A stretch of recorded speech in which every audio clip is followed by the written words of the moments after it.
Hello friends, ಎಲ್ರಿಗೂ ನಮಸ್ಕಾರ. ನಾನು ಹೋಟೆಲ್ ಸ್ಟೈಲ್ದು ಸಾಂಬಾರ್ ಮಾಡಿದ್ದೀನಿ ಇಡ್ಲಿಗೆ ಅಂತೇಳಿ. ಇಡ್ಲಿ ದೋಸೆ ಎಲ್ಲದಕ್ಕೂ ತುಂಬಾನೇ ಒಳ್ಳೆ ಕಾಂಬಿನೇಷನ್. ಒಂದ್ಸಲ ಟ್ರೈ ಮಾಡಿ ನೋಡಿ. ಇದನ್ನ ಮಾಡೋದಿಗೆ ಏನೇನ್ ಬೇಕಂತ ನೋಡೋಣ ಬನ್ನಿ.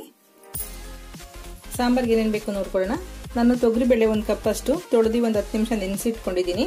ನಿಮಗೆ ಒಂದು ಅರ್ಧ ಗಂಟೆ ಟೈಮ್ ಇರೋ ನೆನೆಸಿಟ್ಕೊಳ್ಳಿ, ತುಂಬಾ ಬೇಗ ಆಗುತ್ತೆ.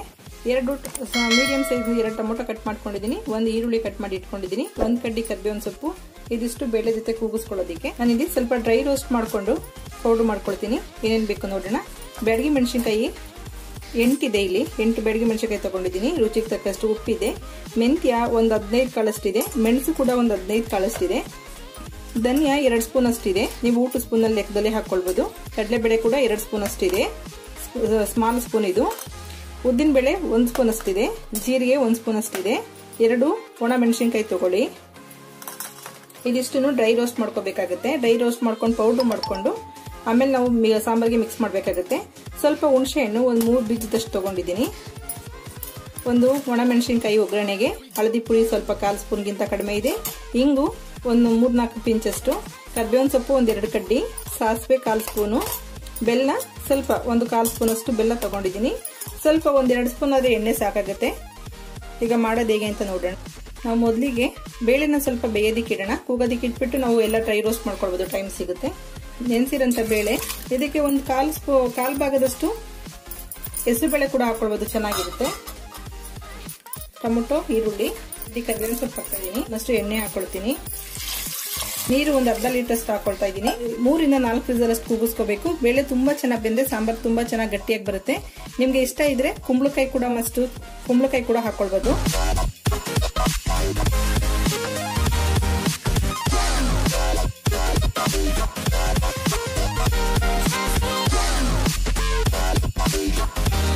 ಸ್ವಲ್ಪ ಬ್ಯಾಡಗಿ ಮೆಣಸಿನಕಾಯಿ ಕಟ್ ಮಾಡಿ ಹಾಕೊಳ್ತಿದ್ದೀನಿ.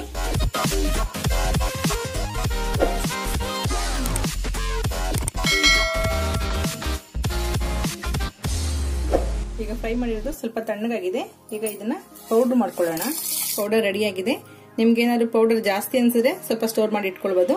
ಹುಣಸೆಹಣ್ಣು ಸ್ವಲ್ಪ ನೆನೆಸಿಟ್ಕೊಂಡಿದ್ದೀನಿ. ಹುಣಸೆಹಣ್ಣು ಕೂಡ ಇದಕ್ಕೆ ಹಾಕೊಂಡು ಸ್ವಲ್ಪ ನೀರು ಹಾಕೊಂಡು ಈಗ ನುಣ್ಣು ರುಬ್ಕೊಳ್ತೀನಿ. ನೋಡಿ, ಬೇಳೆ, ಟೊಮೊಟೊ, ಈರುಳ್ಳಿ ಬೆಂದಿದೆಯಲ್ಲ, ಸ್ವಲ್ಪ ಸ್ಮ್ಯಾಶ್ ಮಾಡ್ಕೊಳ್ಳಿ. ಈ ತರ ಸ್ಮ್ಯಾಶ್ ಮಾಡಿದ್ರೆ ಸಾಂಬಾರ್ ಇಡ್ಲಿಗೆ ತುಂಬಾನೇ ಚೆನ್ನಾಗಿ ಗಟ್ಟಿಯಾಗಿ ಒದಗುತ್ತೆ. ಇಡ್ಲಿ, ದೋಸೆ ಎಲ್ಲದಕ್ಕೂ ಚೆನ್ನಾಗಿರುತ್ತೆ. ಇದು ಬೇಳೆ ಎಲ್ಲ ಹಾಕಿ ರುಬ್ಬಿದೀವಲ್ಲ, ಅದನ್ನ ಹಾಕೊಂಡು ಸಾಂಬಾರ್ ಎಷ್ಟು ಬೇಕಾಗುತ್ತೆ ನೋಡ್ಕೊಂಡು ಹೆಚ್ಚಿಸ್ಕೊಳ್ಳಿ. ನಾವು ಉದ್ದಿನ ಬೇಳೆ, ಕಡಲೆಬೇಳೆ ಎಲ್ಲ ಹಾಕಿರೋದ್ರಿಂದ ಸಾಂಬಾರ್ ಗಟ್ಟಿ ಆಗುತ್ತೆ. ಉಪ್ಪು ಹಾಕ್ಬಿಟ್ಟು ಈಗ ಕುದಿಯೋದಿಕ್ಕೆ ಇಡೋಣ. ನಿಮ್ಗೆ ಕುದೀತಾ ಗೊತ್ತಾಗುತ್ತೆ. ನಿಮ್ಗೆ ಏನಾದ್ರು ತುಂಬಾ ಗಟ್ಟಿ ಅನ್ಸಿದ್ರೆ ಇನ್ನು ಸ್ವಲ್ಪ ಬಿಸಿನೀರು ಆಡ್ ಮಾಡ್ಕೊಳ್ಬಹುದು.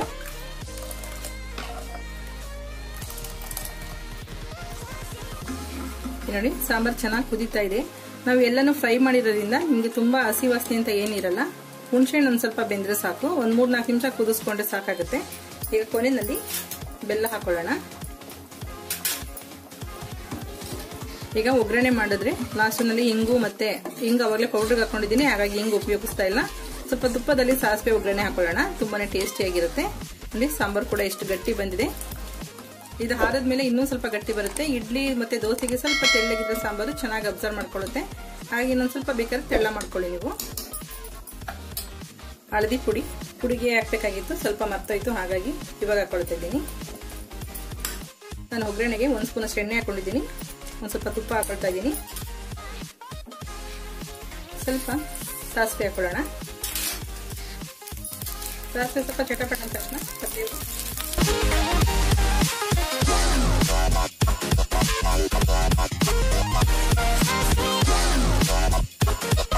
ಸಾಂಬಾರ್ಗೆ ಒಗ್ಗರಣೆ ಹಾಕ್ಬಿಟ್ಟು ಮುಚ್ಚಿಬಿಟ್ಟು ಸ್ಟವ್ ಆಫ್ ಮಾಡಿ.